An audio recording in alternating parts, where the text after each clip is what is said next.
अमित शाह ने आपको एक बड़ा टास्क दिया है। देखिए, सब पॉलिटिकल पार्टी चाहती हैं कि उनके पार्टी में वो कोई ना कोई एक चेहरा हो जो किसी न किसी समाज को प्रभावित करता हो। तो मैंने एक अभियान शुरू किया था संगा यात्रा के। आज के परिस्थिति में तो मैं बिहार भर के राजपूतों को एक प्लेटफॉर्म पर ला रहा हूँ। सिर्फ राजपूतों के साथ साथ अगर सबको ही यूनाइट करके लेके चले इस यात्रा में, पहले मैं अपने समाज को तो बिटोर लूं, फिर बिहार भर के फॉरवर्डों को मैं एक साथ लेके चलना चाहूंगा। नीतीश कुमार जी बिहार के मुख्यमंत्री थे, बिहार के मुख्यमंत्री हैं और बिहार के मुख्यमंत्री रहेंगे। कॉन्स्टिट्यूशन क्लब का आपने जिक्र कर दिया। बीजेपी दो खेमों में बट गई, दो मित्र खो दिए सर आपने अपने। तो आपने पूछा नहीं बालियान साहब से बाद में कि वोट गड़बड़ी का आरोप क्यों लगा रहे थे? It happens.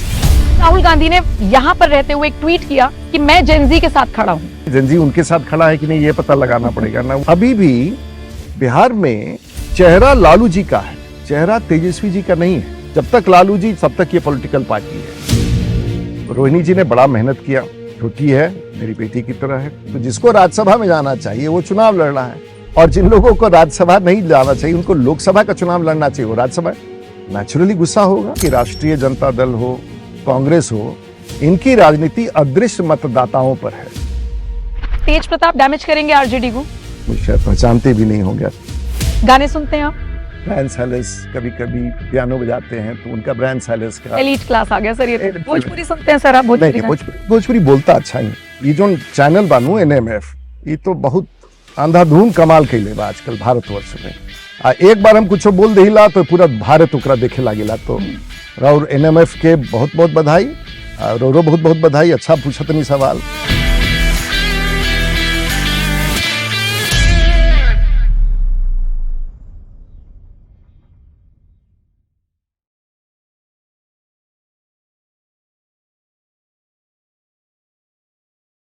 धरती से लेकर आसमान तक पर छाप छोड़ने वाले राजनेता भारत में बहुत कम हुए हैं। मसलन अगर मैं नाम लूं तो या तो राजीव गांधी का जिक्र करूंगी या फिर दूसरा नाम भी राजीव ही है, राजीव प्रताप रूडी।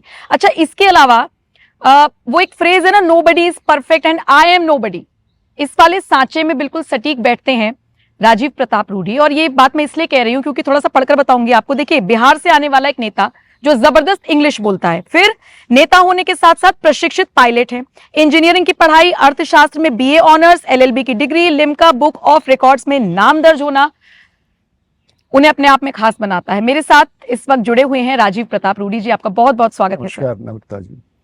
सर, बहुत सारे मुद्दों पर चर्चा होगी, बिहार में चुनाव है, उस पर मैं आऊंगी, लेकिन उससे पहले थोड़ा सा बैकग्राउंड पर जाना चाहूंगी। आप एक ऐसे परिवार में जन्मे जो जमींदार परिवार, जितना मैंने रिसर्च किया, एलीट क्लास में आप जन्मे, और फिर इंग्लिश बोलने वाली आपकी मतलब सब चीजें आपके फेवर में गई।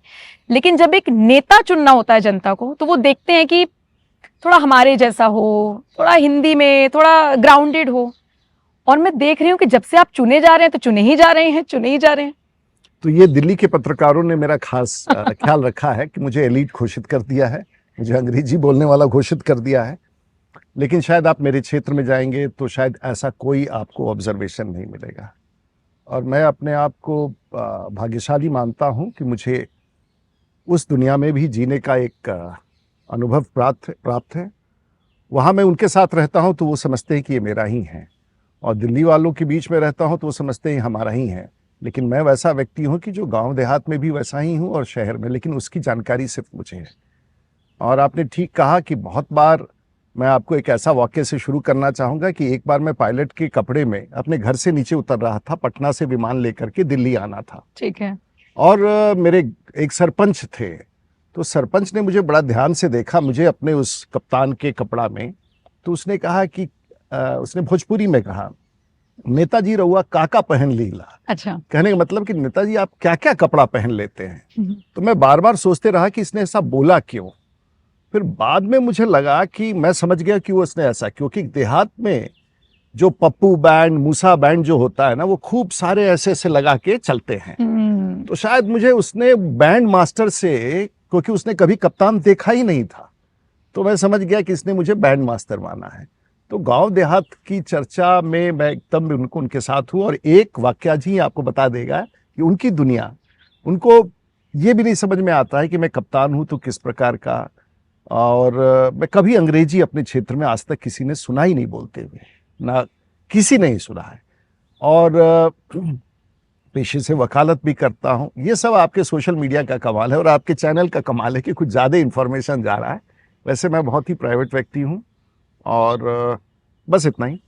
नहीं, लेकिन सर आपने कभी सोचा था कि आप राजनेता बनेंगे? क्योंकि राजनेता सिर्फ पार्ट टाइम जॉब तो है नहीं, आपको 24 घंटे तत्पर रहना होता है, देखना होता है आपके क्षेत्र में क्या चल रहा है। ये तो फिर मेरा आपके कंधों पर तो इतनी जिम्मेदारी कि आप छात्र लगातार जीवन से लेकर के ये चुने मेरा जा रहे 40वां वर्ष है और मैं 90 में विधायक बन गया था, तो आज से लगभग 33 साल पहले। अब एज का अंदाजा लगा लीजिए। 33 साल पहले, और उसके बाद उसके पहले भी 7 साल मैं छात्र राजनीति में था, तो लगभग 40 साल मोटे तौर से। और मैं कोई बहुत प्लान करके राजनीति में नहीं आया था। ये मुझे लगता है ईश्वर की कृपा, मेरी माँ की कृपा, दोस्तों का आशीर्वाद, वेल विशर्स, ये अपने आप होता चला गया। और मैं सबसे काबिल हूँ ऐसा नहीं, वो भी छपरा की धरती पर। छपरा के लोग भी कमाल हैं, उन्होंने मुझे इतना बर्दाश्त किया है, इतना मुझे प्यार दिया है, मुझे बार बार जिताया है।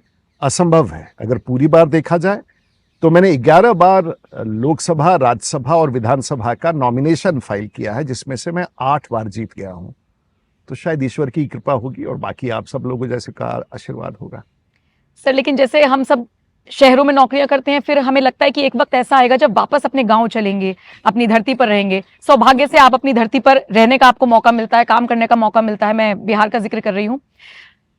आपको लगता है कि आपको फ्लाइंग वाली जोन में रहना चाहिए था? कभी ऐसा नहीं, मैं एक ही काम नहीं करता हूँ और मैं तो मल्टीटास्किंग। ये तो मैं भारत का अकेला व्यक्ति हूँ और भारत में कमर्शियल पायलट लाइसेंस सीपीएल लेने वाला 50 साल की उम्र में मैं पहला व्यक्ति। बिल्कुल। और उसका भी एक रिकॉर्ड है, मेरे उम्र में किसी ने नहीं लिया। मैं कॉलेज में था, यूनिवर्सिटी में था, तो मैंने लॉ की डिग्री की और 50 साल की उम्र के बाद मैंने प्रैक्टिस शुरू की। और पटना के एक विश्वविद्यालय में मैं प्रोफेसर भी हूँ। तो शायद मैं प्रयास कर रहा हूँ कि एक व्यक्ति जो 4 जीवित प्रोफेशन लेके चलता है उसको कहीं पहुंचाने का कोशिश कर रहा हूँ और मैं कोशिश करूंगा कि रिकॉर्ड में जाए। लेकिन ये बस एक समय के साथ होता गया, नियति का देन है, दोस्त मित्रों का आशीर्वाद है, ईश्वर की आशीर्वाद है। मैं बहुत मेरिट से नहीं यहाँ तक आया हूँ, ये तय होता है कि किसको कहाँ तक जाना है। ये बात तो सही कही।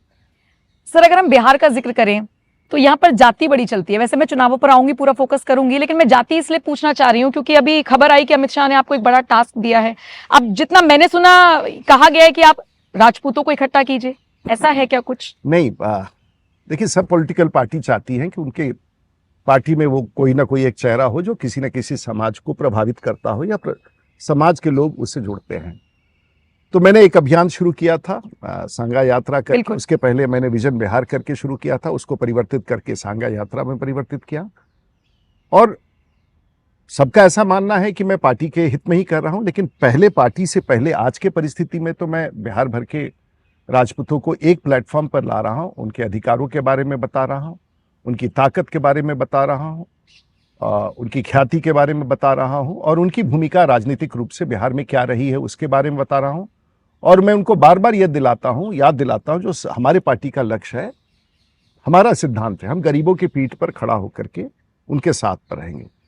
तो राजपूत समाज तो त्याग के लिए बनता है, कुर्बानी देने के लिए बनता है। तो हमारा लक्ष्य है कि हम गरीबों के लिए ये बड़ी लड़ाई लड़ेंगे। और हमारे समाज में भी बहुत गरीब लोग हैं, लेकिन वो अग्रे के श्रेणी में चले जाते हैं तो वंचित रह जाते हैं। तो उनको भी हमें एकजुट करना है, उनको भी समर्थन देना है। सिर्फ राजपूतों के साथ साथ अगर सबको ही यूनाइट करके लेके चले इस यात्रा में, तो आपको नहीं लगता ज्यादा फायदा होगा? उतना कामयाब नहीं हो और मैं उतना कामयाब भी नहीं हूँ, ना मुझ में उतनी ताकत है।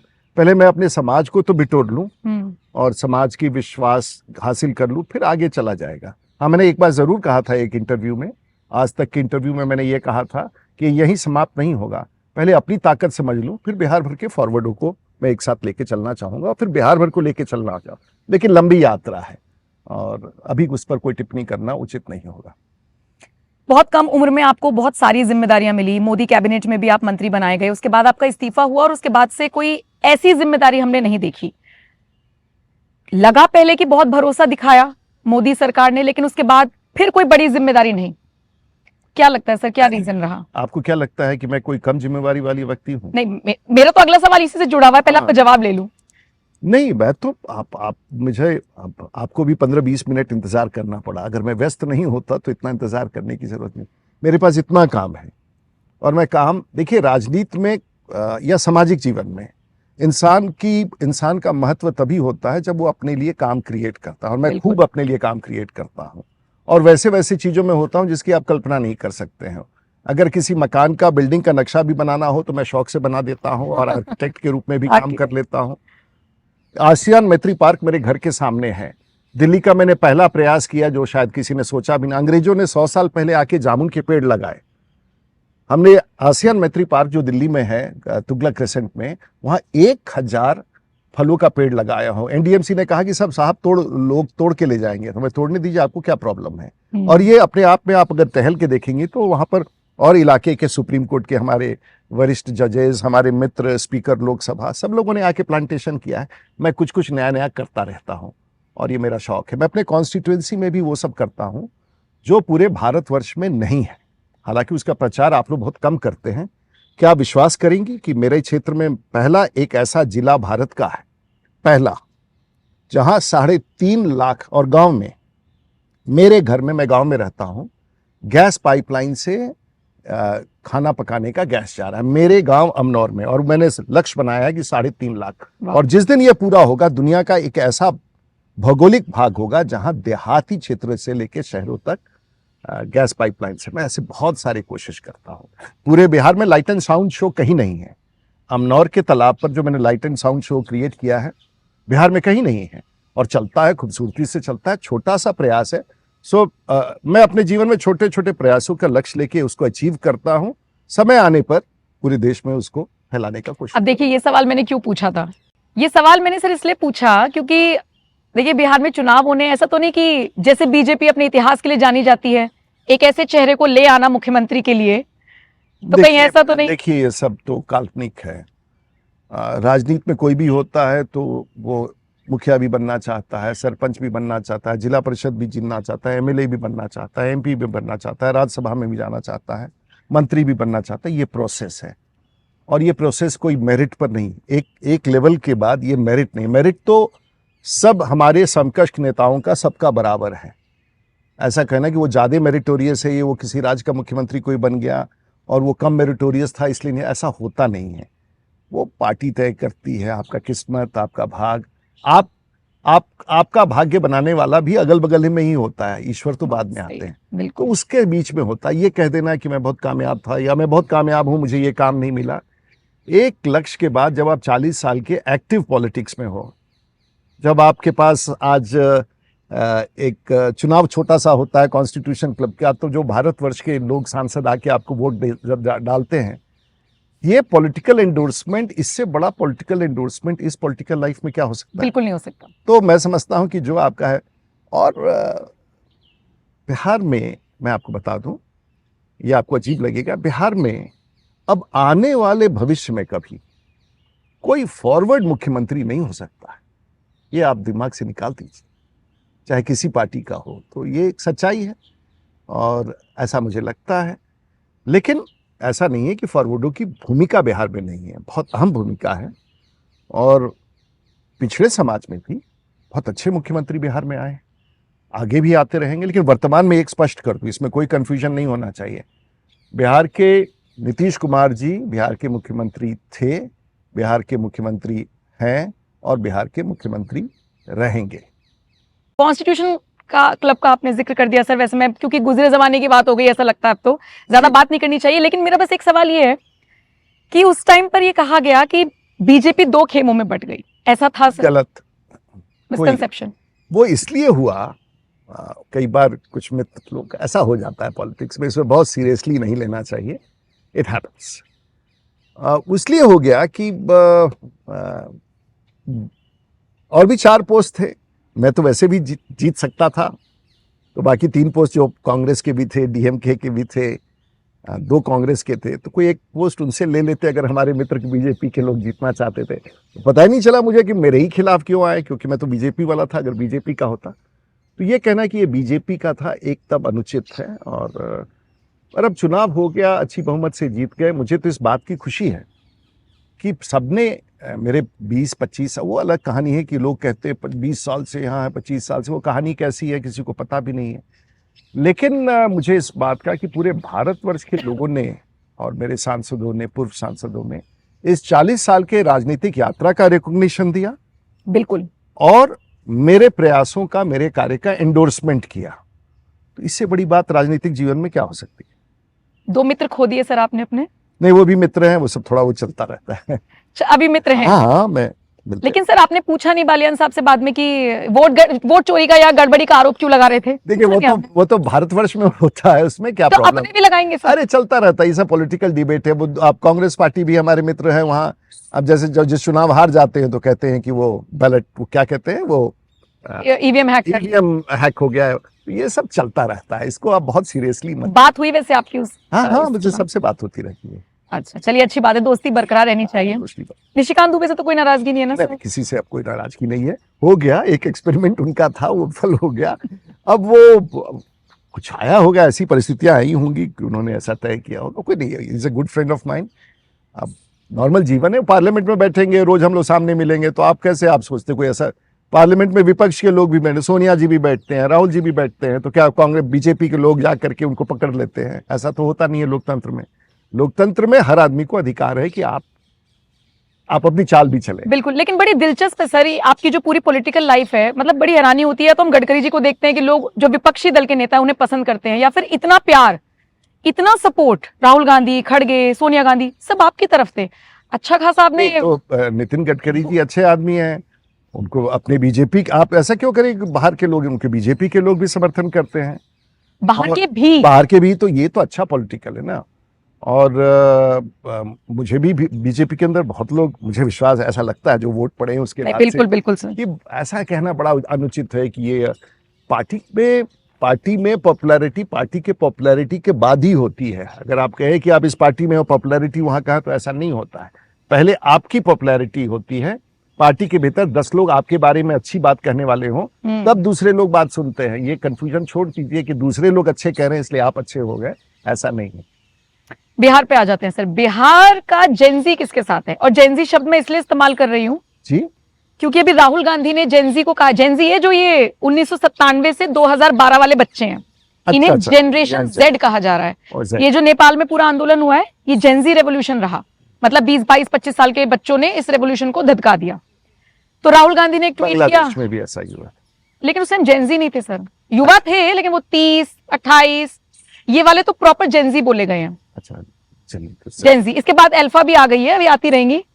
लेकिन सवाल ये कि राहुल गांधी ने यहां पर रहते हुए एक ट्वीट किया कि मैं जेनजी के साथ खड़ा हूं, बाकायदे इस शब्द का इस्तेमाल किया। सवाल है कि जेनजी उनके साथ खड़ा है कि नहीं, ये पता लगाना पड़ेगा ना। वो तो कुछ अब नेता है अपने दल के, तो आजकल मेरा सवाल है, बिहार का जेनजी किसके साथ है? नीतीश कुमार के पास। अब आप कॉन्ट्रडिक्ट कीजिए। हाँ, क्यों, कैसे, आपको कैसे पता? मुझे लगता है कैसे सर? अब है, वहां में नौजवानों में मेरी बातचीत होती है। अब आप कॉन्ट्रडिक्ट करते रहिए। और फिर तेजस्वी यादव की रैली में इतनी भीड़ आ रही है। देखिए, बिहार में एक बात याद रखिएगा, बिहार का चुनाव जातीय चुनाव होता है। बिल्कुल। मेरिट वेरिट अपने अभी वो कागज किताबों में रखिए।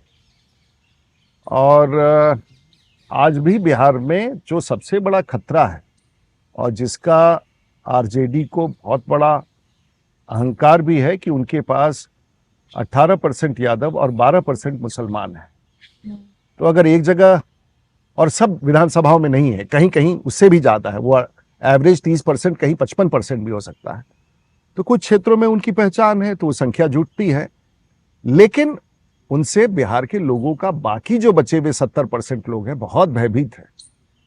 और भय का वातावरण गया नहीं है, भय अभी भी व्याप्त है। और इस बात का सोच करके रुआ कांप जाता है कि फिर से राष्ट्रीय जनता दल की सरकार बिहार में आ जाएगी। जो उस जनरेशन के हैं, उसके बाद के भी हैं, वो सब जानते हैं कि ये स्वीकार्य नहीं है। सर, ये बड़ी प्रॉब्लम है कि जब बिहार में चुनाव आता है, छोटे से छोटा, बड़े से बड़ा, तो ये जाति जाति जाति जाति है कि जाति नहीं सर? क्यों? अब नहीं जाती है तो नहीं जाती है। मैं किसी बिहार के आदमी से बात करूं या किसी अपने कुलीग से बात करूं तो वो कहती है कि हम तो स्कूल में दोस्त भी जाति के आधार पर बनाते थे। जब बच्चों के हमारे जमाने में जब हम स्कूल में थे तो ऐसा कोई नहीं जानता था। अब हर आदमी, और इसके लिए अब इस विषय को यहीं छोड़ दे थोड़ा हम लोग कि जाति क्यों है बिहार में। अब ये एकेडमिक डिस्कशन चुनाव की बात करेंगे, अभी तो बड़ा महत्वपूर्ण है एकेडमिक डिस्कशन की जाति क्यों है, जाति का प्रखरता क्यों आया, जाति का स्वरूप क्या है, और जाति के थ्रू पॉलिटिकल एस्पिरेशंस कैसे जागते हैं, ये अभी डिस्कस करना उचित नहीं होगा। और देश भर के पॉलिटिकल फीचर में ये बेसिक देश भर में है, ऐसा नहीं कहना। देश भर में, लेकिन बिहार बड़ा चर्चा में रहता है। बिहार तो कमाल का जगह है ना साहब। बिहार को तो कोई मैच ही नहीं कर सकता है। बिहार तो अपने आप में अजूबा है। 14 करोड़ लोग हैं साहब, उत्तर प्रदेश के बाद सबसे बड़ा राज्य है। और वहां तो यूथ हो, महिलाएं हो, सेल्फ हेल्प ग्रुप्स हो, सबकी कमाल की भूमिका, और सब तय करते हैं। आजकल चुनाव लड़ना साधारण नहीं है। वो तो मैं मानती हूँ। तो आप क्या दे रहे हैं फिर बिहार की जनता को? जैसे माई बहन योजना तेजस्वी जी ला रहे हैं, प्रशांत किशोर ने भी कह दिया अब रोजगार देंगे 12-12 हजार तक। अब आप क्या दे रहे हैं? देखिए, ये सब मैं अगर कोई बात आपके चैनल पर कर रहा हूं और हमारे संघा समाज के लोग देख रहे हैं और बाकी दर्शक बिहार के देख रहे हैं, तो वो इसलिए देख करके मेरी बात को सुनेंगे कि इसलिए कि मैं कोई बड़ी घोषणा कर रहा हूं। उनको मुझ पर विश्वास हो। तो विश्वसनीयता ऐसी चीज है राजनीति में जिस पर सबका भरोसा होता है, परसेप्शन। तो परसेप्शन के मामले में, अगर विश्वास के मामले में अगर कोई घोषणा करता हो या कर रहा हो, तो वो नीतीश कुमार है, भारतीय जनता पार्टी है, जिनका परसेप्शन ही नहीं बिल्टअप हुआ है। उन्होंने परीक्षा ही नहीं दिया हुआ है। अभी कभी जनता ने उनको और पहले जब दिया था तो उसमें जो उन लोगों ने झेला है बिहार की जनता में, परसेप्शन नहीं है। और परसेप्शन बनाने के दौर में ना ही प्रशांत किशोर जी कामयाब हो पाए हैं। अब प्रशांत जी हमारे अच्छे मित्र हैं। सब खराब है, बिहार खराब है, बिहार के लोग खराब हैं। नहीं, लोग नहीं खराब कहा उन्होंने, और नेता खराब है, ये भी पार्टी खराब है, वो भी पार्टी, हम ठीक है, हम सुधार देंगे। तो वैसे भी कंसल्टेंट रहे हैं, ज्ञान तो देते ही रहे हैं पूरे भारतवर्ष के राजनेताओं को। तो इस बार वो ज्ञान अपने ऊपर लागू कर रहे हैं, तो हम लोग देखते हैं कि कितना कामयाब होते हैं। तो प्रशांत जी और इस प्रकार के लालू जी के बेटे हैं। लेकिन अभी भी बिहार में चेहरा लालू जी का है, चेहरा तेजस्वी जी का नहीं है। क्योंकि यहां तो ऐसा घमासान मचा हुआ है कि जब तक लालू जी तब तक ये पॉलिटिकल पार्टी है। जिस दिन लालू जी अच्छे हैं, बट उनका स्वास्थ्य अच्छा रहे, अगर उनको कुछ हो जाता है, सबको होना है, तो शायद ये पॉलिटिकल पार्टी टिकेगी नहीं। उसके तो लक्षण दिख रहे हैं और महत्वाकांक्षा है उन लोगों के बीच में। तो ये सब चीजें हैं। तेज प्रताप के बाद अब रोहिणी भी नाराज चल रही है। जब आपने जिक्र कर ही दिया है तो फिर इसी मुद्दे पर बात करते हैं। परिवार में मैंने भी आज एक ट्वीट देखा, उन्होंने अपना वो सबको अनफॉलो कर दिया। 3-4 लोगों को फॉलो कर रहे हैं। बात तो सही है उनका। अब देखिए, हमने देखा है रोहिणी ने बहुत मेहनत किया मेरे चुनाव में। अब ईश्वर की कृपा है कि मैं जीत गया। उसने बहुत मेहनत किया है। लालू जी पूरे 2 महीना बैठे रहे हैं। आज तक लालू जी का इतिहास नहीं है कि छपड़ा में कभी 2 महीना रहे हैं। वो भी एक बड़ी बात है। अब लेकिन जिसने अपना किडनी लालू जी को दिया है, वो सबसे खबर है कि शायद नहीं दिया किडनी। अब वो सब वायरल हो रहा है। नहीं, वो सब मैं नहीं कहूंगा। उसने वो सब मैं मान के चलता हूं कि सही है। लालू जी मान के चलते थे कि रूडिया हारल बा, एक बार हरा देवे के बा ओकरा। मतलब क्या सर? मतलब रूडी को हरा देना है। लालू जी मेरे बारे में ऐसे कहते, रूडिया अब गई, अब खत्म बा। रूडिया अब गई मतलब he is gone, he is finished. आए होंगे इस सोच करके। तो लेकिन हमको लगा कि हमको भी परेशान किए, खुद भी परेशान हुए, पूरा बिहार का लोग वही देख रहा था। जिस तरह से कॉन्स्टिट्यूशन क्लब का चुनाव था, बिहार के लिए छपड़ा का चुनाव होता है। और पिछले 96 से जब लालू जी बिहार के मुख्यमंत्री थे, 6 के 6 एमएलए उनके थे, तब मैं एमपी बन गया था वहां। और उसके बाद लगातार संघर्ष चलता रहा है। 2004 में मैं उनसे हार गया। लेकिन हारा क्या, वो तो चुनाव ही अपने आप में धरती पर पहली बार हुआ है भारत में। वो भी कहानी अलग है, पूछिएगा क्या हुआ उसमें। बता दीजिए सर। साहब, भारत में इलेक्शन काउंटरमाइंड होते हैं। काउंटरमाइंड का होता है कि पूरा का पूरा रद्द करके फिर से नॉमिनेशन होता है। 2004 का इतिहास और बीपीएससी में क्वेश्चन भी था कि कौन सा ऐसा लोकसभा का चुनाव है जो बिना काउंटरमाइंड हुए, यानी कि खारिज हुए 1257 बूथों पर फिर से रिपोल हुआ। And that was 2024। अब उसमें पूछिएगा क्यों हुआ, वो भी अलग कहानी है। 2 जगह से लड़े थे, मधेपुरा से और छपरा से। छपरा का रिजल्ट रोक दिया गया था। और मेरा चुनाव तब हुआ, जो कहते हैं ना कि लालू जी से आप हारे उस समय। जो ओरिजिनल चुनाव था 2024 का, जो इलेक्शन कमीशन ने रोक लगा दिया, वो तो चुनाव 4 महीने का, पहला वाला चुनाव में तो मैं जीत गया था। ये बात किसी को कहना है, वो तो करने ही नहीं, काउंट की उनकी सरकार हो गई थी भारत में। कंप्लेंट्स थे, सरकार बन चुकी थी, लालू जी रेलवे मिनिस्टर थे, इलेक्शन कैंसिल करा दिया, कैंसिल रीपोल करा दिया, पूरी सरकार यूपीए की बन गई थी, तो राजीव प्रताप रूडी कहां से टिकता। लेकिन अगर वो पहला काउंटिंग हो गया होता तो मैं बड़ी थंपिंग मेजॉरिटी से उनके सामने जीत रहा था। ये शायद किसी को नहीं पता है। अब लोग अपनी अपने राय देते हैं। तो रोहिणी जी ने बड़ा मेहनत किया, छोटी है, मेरी बेटी की तरह है, कोई एब्सोल्युटली फाइन।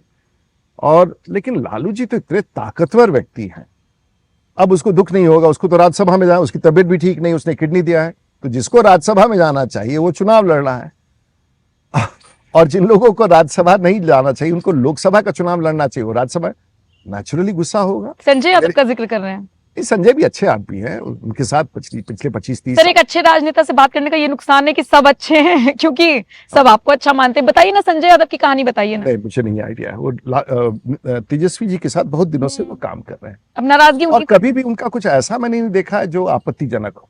हाँ, वैसे मेरे लोकसभा चुनाव में उन्होंने बहुत बहुत प्लानिंग किया था, सलाहकार है ना तेजस्वी के, करनी बहुत प्लानिंग किया था उन्होंने, बहुत रोहिणी की मदद भी करनी चाहिए थी। एक एसपी थे हमारे यहाँ जिनको बाद में लाइन हाजिर किया गया, वो एसपी साहब ने भी मेरे खिलाफ 55 बूथों पर 8 से 10 दरोगा को लगाया था कि एक वोट नहीं गिरना चाहिए। ये सब हमारे यहाँ खूब होता है। तो 40,000 का मार्जिन मेरा उस एसपी ने खत्म किया था। बाद में उस एसपी ने मुझे माफी भी मांगी, मुझसे गलती हो गई, लेकिन मैं चुनाव जीत गया तो इसलिए मैंने माफ कर दिया। चुनाव हार भी जाता तो क्या कर सकता था। तो ये सब हमारे यहाँ खूब होता है। तो ये लोग वोट चोरी का आरोप लगा रहे हैं। नहीं, वो अब वोट चोरी का आरोप तो कुछ नहीं सर, बताइए ना, एसआईआर गलत हो गया इनके हिसाब से।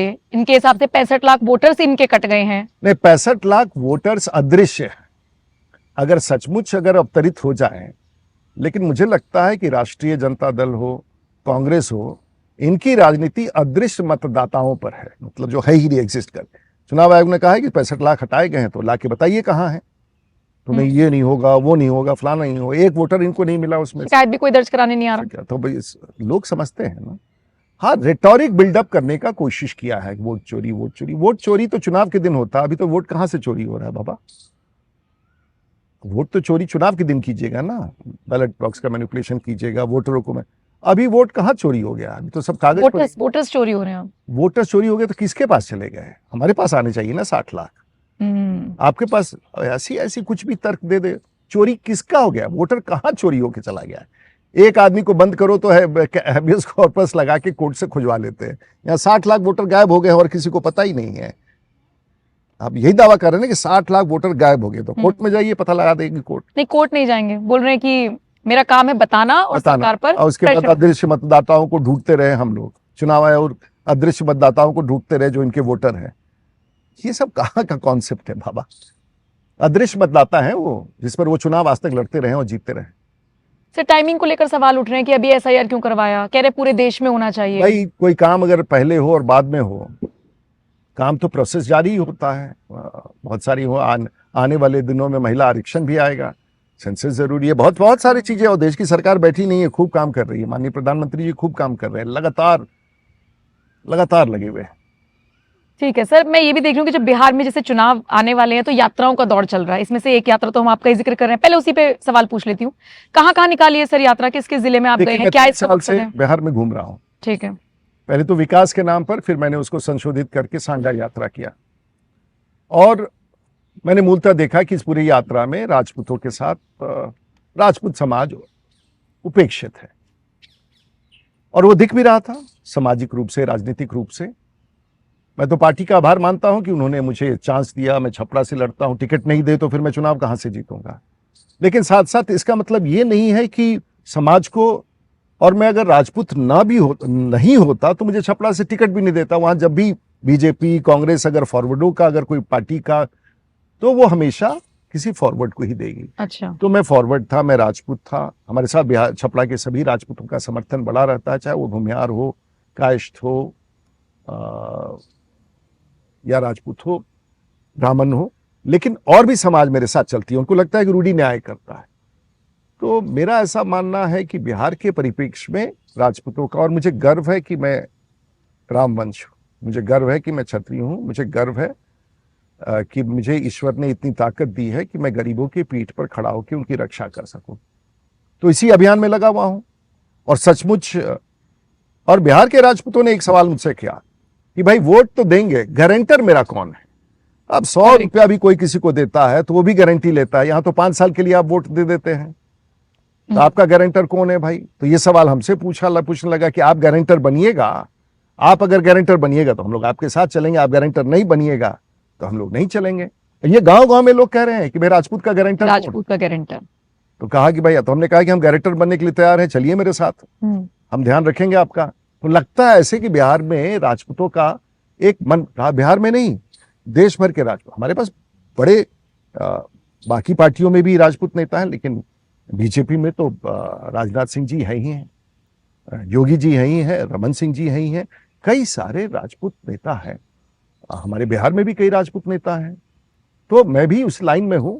अब देखे, गारंटर बनने का उन्होंने जिम्मेवारी मुझसे पूछी है, तो मैं कोशिश कर रहा हूं कि मैं गारंटी दूंगा, चलो मेरे साथ। और चलने के लिए तो तैयार है। बिहार में तो बिल्कुल सगबुगाहट है, ऐसे ही कहते हैं ना, सुगबुगाहट है। और सब जय सांगा का नारा लगाते हैं। जैसे कोई कहता है जय सांगा तो मैं समझ जाता हूं कि राजपूत समझ गया, और वो चल गया। और अच्छे के लिए, हम लोग कहीं जाकर के कोई दंगा नहीं करा रहे हैं, कोई मारकाट नहीं करा रहे हैं, कहीं किसी का लूटपाट नहीं मचा रहे हैं, कोई आंदोलन नहीं कर रहे हैं। हम एक पॉजिटिव एजेंडा, राजपूत समाज के एक पॉजिटिव एजेंडा को लेके चल रहे हैं। अब उसको आप कंफ्यूज कर दीजिएगा कि रूडी इंग्लिश बोलते हैं, वो भी आजकल इंग्लिश बोलने वाले भी राजपूत हमसे खुश हैं। वैसे वो लोग 20-25 साल से हमसे खुश नहीं रहते थे इंग्लिश बोलने पे। नहीं, मतलब हमारे समाज में भी एक एलीट क्लास है ना, तो वो थोड़ा सा, लेकिन अब वो लोग भी कहने लगे कि भाई चलो इसी को मान लेते हैं, ऐसा लगता है, हम अपने बारे में नहीं करें। और हमारे बहुत सारे सीनियर्स हैं जो, जिनका ब्लेसिंग्स है बिहार में और देश भर में। हमको तो शुरुआत की ब्लेसिंग्स मेरे पॉलिटिकल करियर का, जब मैं वाजपेयी जी के साथ गया था। और मैं बार बार कहता हूं, शुरुआती दौर मुझे एक राजपूत नेता से हुआ। जो देश का प्रधानमंत्री बना वो चंद्रशेखर थे, वो भी एक राजपूत नेता थे, जिन्होंने मुझे यहाँ पंजाब विश्वविद्यालय के राजनीति से निकाल करके यहां तक खड़ा किया।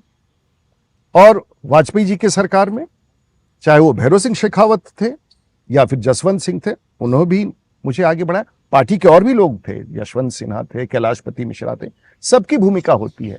लेकिन मैं ऐसा मानता हूं कि मुझे मेरे वरिष्ठ जो राजपूत समाज के थे, उन्होंने मुझे प्रोटेक्ट किया, उन्होंने मुझे इस पोजीशन में ले आए। तो मुझे ऐसा लगता है कि इसकी भूमिका बहुत है। तो आप सिर्फ बिहार के राजपूतों के गारंटर तो है नहीं? नहीं, मैं किसी का भी गारंटर नहीं, जो आपके लिए कही जा रही है कि भाई राजपूतों के गारंटर मतलब राजीव प्रताप रूडी, आप इतने कॉन्फिडेंट है कि आप कह रहे हैं कि यूपी के राजपूत भी किसी की सत्ता हिला सकते हैं? योगी जी हैं, पूरे देश के गारंटर हैं। ये आपने किसी और संदर्भ में कही? नहीं, और राजनाथ है, मतलब लीडरशिप गारंटर का मतलब ये होता है जिस पर उनका विश्वास हो कि हमारा ख्याल करेगा। गारंटर कोई कैश ट्रांजैक्शन थोड़ी ना हो रहा है यहाँ, ये तो विश्वास, परसेप्शन, थॉट प्रोसेस, आने वाले पीढ़ी के लिए, बच्चों के लिए, लड़कियों के लिए, उनकी शिक्षा के लिए, उनके स्वास्थ्य के लिए, उनके प्रोग्रेशन के लिए, कामयाबी के लिए, फौज में, मेडिकल में, इंजीनियरिंग में, सोशल लाइफ में, हाउसवाइफ के रूप में, सोसाइटी में एक बड़ा कंट्रीब्यूशन हो सके और गरीबों का ख्याल रख सके। मेरा कीवर्ड मेरे पॉलिटिकल लाइफ का गरीब है। और आपने कहा कि मैं जमींदार घराने का नहीं हूं।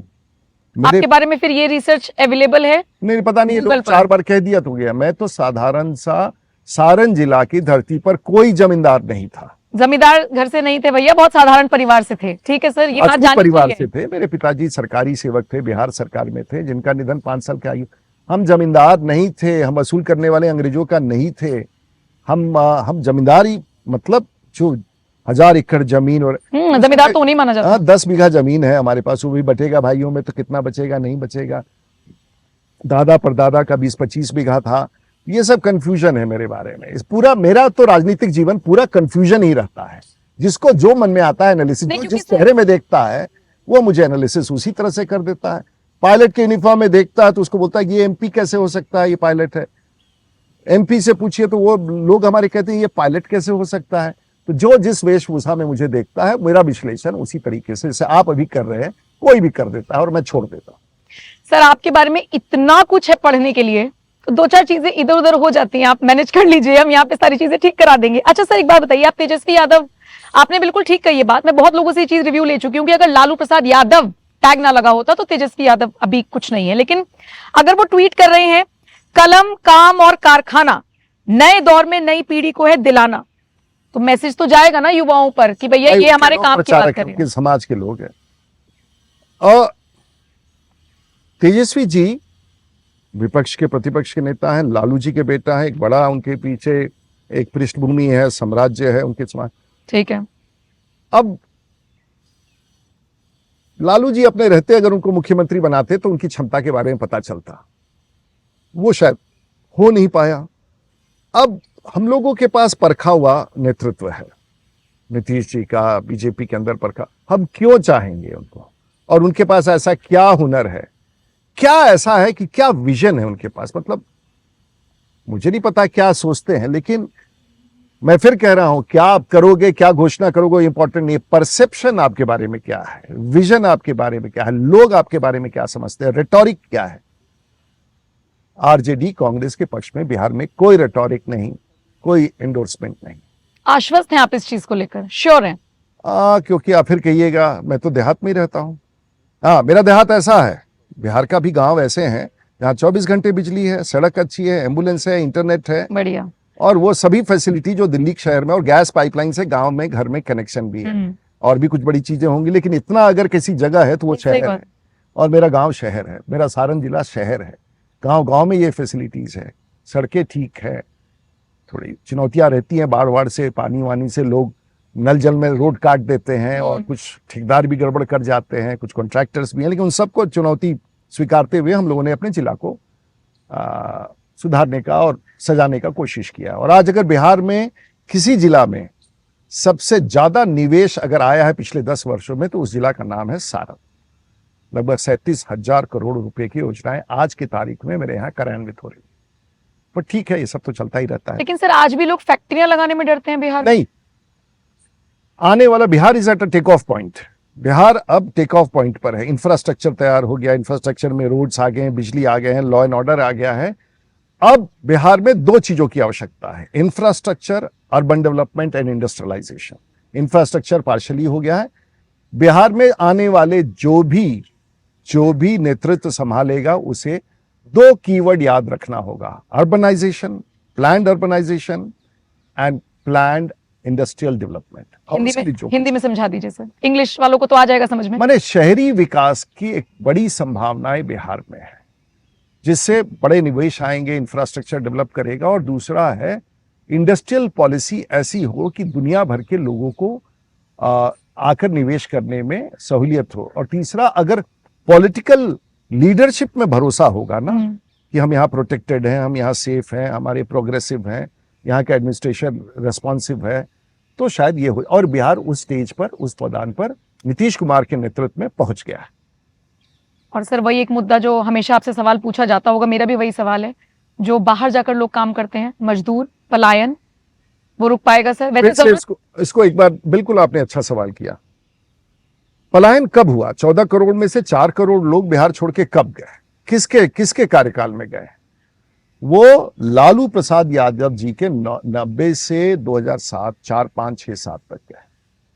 उसके बाद जो जाते हैं लौट के आते हैं। और अब चाहे जिन कारणों से ये नेगेटिव बात हो गया हो, लेकिन जो गया, चाहे वो फॉरवर्ड हो, चाहे बैकवर्ड हो, चाहे दलित हो, चाहे मजदूर हो, चाहे कोई भी, उसने अपनी जगह पूरे भारतवर्ष में, अभी आप, मैं अगर चेक करूंगा, यहाँ 10 लोग अगर आपके स्टूडियो में हैं, तो 2-3 तो बिहार के, 4 के, और सब लोगों ने अपनी अपनी जगह बना ली। और अब सब लोगों ने अपना अपना स्थान बना लिया है। अब वो बिहार लौट के जा रहे हैं, तो अपने घर बना रहे हैं, क्योंकि उनको लग रहा है कि यहाँ बिजली है, सड़क है। तो अब बाहर नहीं लोग जा रहे हैं, बाहर के लोग अब बिहार लौट के आ रहे हैं, लेकिन जहां वो स्थापित है वहां भी अपना जगह बनाए। तो बिहार अब पूरे जैसे बिहार के लोग निकल करके सूरत जाते हैं, चेन्नई जाते हैं, पंजाब के लोग निकल करके कनाडा चले जाते थे, अब बिहार के लोग भारत में ही हैं, लेकिन सब जगह अच्छी तरीके से है। मतलब आपका आंकलन कहता है कि लोग वापस आ रहे हैं? वापस, मेरा कहता है नहीं आ रहे हैं। नहीं, वापस बसने के लिए नहीं आ रहे हैं, अपने घर को सजाने के लिए, घर बनाने के लिए, अपने सब लोग। मैं आपको अभी उदाहरण 100 दे दूंगा। लोग अब, क्योंकि यहाँ का भी उनको चस्का लग गया, नहीं, अब वो स्थापित हो गए अपनी मेहनत से, मजदूरी से, तो यहां भी है और गांव पर जाकर के सुंदर घर बना रहे हैं। आप विश्वास कीजिएगा, सारण जिला में और बिहार में किसी घर में, पहले एक जमाना होता था ना, फ्रिज खरीदो तो स्टेबलाइजर खरीदो, टीवी खरीदो तो एक घर में स्टेबलाइजर नहीं है साहब। ये कोई नहीं कहता होगा बिहार में। बिहार के एक घर में कोई स्टेबलाइजर नहीं है। अब सोचिए पावर का क्वालिटी कैसा है। हम सोचते ही नहीं है कि हमको स्टेबलाइजर की जरूरत है। कोई फ्रिज हो, कोई एयर कंडीशनर हो, एक स्टेबलाइजर नहीं है। इसका मतलब क्या है? It is a process of development. और इस तरह का गुणवत्ता बन गया है वहां पर। आप पूछिए किसी से बिहार में। और ऐसी बहुत सारी चीजें हैं जो बिहार में लोगों ने अचीव कर ली। और सर स्वास्थ्य सेवाएं? चैलेंज है। Health services has to be improved in Bihar. Government is trying but much has to be done. मैंने बहुत कुछ करना है स्वास्थ्य सेवाओं में। मैं तो उससे बहुत दिन जुड़ा रहता हूँ। स्वास्थ्य की सेवाएं बढ़ानी है। स्वास्थ्य, शिक्षा, अर्बन डेवलपमेंट, सोशल सेक्टर में स्वास्थ्य, शिक्षा और महिलाएं, urban development and industrialisation are the 2 keywords. इस 5 कीवर्ड पर बिहार चलेगा तो देश का सबसे प्रगतिशील राज्य के रूप में उभर के आ जाएगा। मतलब आप सारे मुद्दों की बात करें, फ्री में कुछ नहीं बांट रहे हैं क्या जनता के लिए? करेंगे, हम तो पॉलिटिशियन हैं, क्यों नहीं करेंगे? जितना जरूरत होगा। वो सरकार कर रही है, नीतीश जी कर रहे हैं, बीजेपी कर रही है, करेंगे क्यों नहीं? उनकी जरूरत है। जिनके पांवों में आपने 30 साल से जंजीर बांध रखा है, आप एक बार खोल दीजिएगा, भाग थोड़ी ना सकता है। पहले तो उसको आस्ते आस्ते लेके चलना होगा ना भागने के लिए। सर ये बताइए, तेज प्रताप डैमेज करेंगे आरजेडी को? जैसे वो राघोपुर में जा जाके बोल रहे हैं तुम्हारा विधायक फेल है, फेल है। हाँ, आप मिलते हैं सर उनसे? नहीं, मेरी मुलाकात नहीं है। मैं कभी नहीं हुई? नहीं, कभी नहीं हुई। मुझे शायद पहचानते भी नहीं होंगे ऐसा। नहीं, पहचानते तो पता नहीं मुझे बहुत लोग नहीं पहचानता है साहब। देश के राजनीति में पहचानते तो आप सब पत्रकार भी उसी को पहचानते हैं जो कैसे आप कहें, मतलब मुझे थोड़ी ना पहचानता है बिहार का पत्रकार कोई दिल्ली में। वो तो English speaking by default politician. कहाँ, जो बिहार में भी ऐसे लोग हैं बहुत। ऐसा नहीं है कि मुझे सब लोग जानता है। मुझे सब लोग नहीं जानता है। मैं तो हवाई जहाज उड़ाता हूँ, मेरे बगल में बैठा हुआ कप्तान जिसको मैं सर कहता हूँ, वो मुझे नहीं पहचानता है कि मैं कौन हूँ। तो बाकी लोग को तो छोड़िए। ये आप कब की बात बता रहे हैं सर? अरे साहब, अभी की बात बता रहा हूँ, 2 दिन पहले की बात कर रहा हूँ। कॉन्स्टिट्यूशन क्लब का चुनाव इस बात का सबसे पुख्ता उदाहरण है कि आपको, मतलब मुझे कुछ कहने की जरूरत है सर? लास्ट सर, मुझे थोड़ा सा मैं ये जानना चाहूंगी कि राजनीतिक सवालों से इतर गाने सुनते हैं आप? बहुत कम। क्यों सर? ऐसे ही सुन लेता हूँ। मतलब अच्छा ठीक है, कैसे सुन लेते हैं? ब्रायन सैलिस कभी कभी पियानो बजाते हैं तो उनका ब्रायन सैलिस का एलीट क्लास आ गया सर। ये ब्रायन सैलिस एलीट नहीं है। नहीं है पियानो एलीट नहीं है साहब। भारत में अगर हिंदी गानों का सबसे खूबसूरत गायन अगर कोई करता है तो ब्रायन सैलिस। अगर मैम आप आपने नहीं सुना मिसेस चौधरी को? मेरी गलती है। अरे आप सुनी होंगी, आपको नहीं पता होगा उसका। गाना बताइए ना बॉलीवुड का ऐसा, या जो आप सुनते हो जिसमें पियानो हो, या ये जो आप कह रहे हैं। सब हिंदी गानों को पियानो मिला है। मैं कैसे आप थोड़ा सा आप आज जरूर आप उसको 100 बार सुनती होंगी, आपको पता नहीं होगा कि ये ब्रायन सैलिस है। मैंने नाम ले लिया है। ब्रायन सैलिस एक कंटेम्प्रेरी पियानिस्ट है जो अपने आप में दुनिया में और नेचर का है, नेचुरल है। उन्होंने कभी फॉर्मल पियानो नहीं सीखा। वो कानपुर या कहीं वो जो कॉयर होता है अपने चर्च में, अपने फादर अपने, और वहां से वो पियानो बजाना सीखे। दुनिया के सबसे प्रसिद्ध ऐसे कई लोग हैं जो इंस्ट्रूमेंट्स बजाते हैं। गाना वाना तो सब भारत में तो है ही है। सही बात है, लेकिन आपने बताया नहीं आप कौन सा गाना सुनते हैं जो आपको पसंद हो। थोड़ी तो सुनता हूँ कि मैं आपको बता दूं गा करके। मतलब राजीव प्रताप रूडी कौन सा गाना सुनते हैं, हमें तो नहीं बताया उन्होंने। खैर, भोजपुरी सुनते हैं? जी, मैं गाना नहीं जानता। भोजपुरी सुनते हैं सर आप? भोजपुरी बोलता अच्छा ही। हाँ, वो तो आपको आती होगी। आती नहीं है, आती है सर। कुछ बोल दीजिए, हमारे दर्शकों को नमस्कार ही कर दीजिए सर। भाई देखा ये मैडम आयल बड़ी अब ऐसा सवाल पूछा तरी कि हमरा का जवाब दी इनका। लेकिन ये जो चैनल बानू NMF, ये तो बहुत अंधाधुन कमाल कैले बा आजकल भारतवर्ष में। एक बार हम कुछ बोल दिला तो पूरा भारत ओकरा देखे लागेला। तो और NMF के बहुत बहुत बधाई, रो बहुत बहुत बधाई। अच्छा पूछा तनी सवाल। Thank you sir. सर बहुत बहुत शुक्रिया हमसे बात करने के लिए, और जो चुनाव आ रहे हैं उसके लिए बीजेपी को बहुत बहुत शुक्रिया। बहुत बढ़िया से आपने पूछा। All the best, god bless. Thank you so much sir. Rajiv Pratap Rudy को आपने सुना, उनके विचारों को आपने जाना, और बिहार चुनावों में कैसा असर होगा, बीजेपी यानी कि जो NDA है वो वापसी करेगी या नहीं, या फिर राजीव प्रताप रूडी ने जो बातें कही हैं राजपूतों को लेकर, सारे समाज को लेकर, उनकी बातों से आप कितना इत्तेफाक रखते हैं, कमेंट सेक्शन में बताइएगा। और गाना कौन सा सुनना चाहते थे आप जो नहीं सुनाया है वो भी कमेंट सेक्शन में हमें जरूर बताइएगा। और बाकी खबरों के लिए बने रहिए NMF न्यूज के साथ। नमस्कार।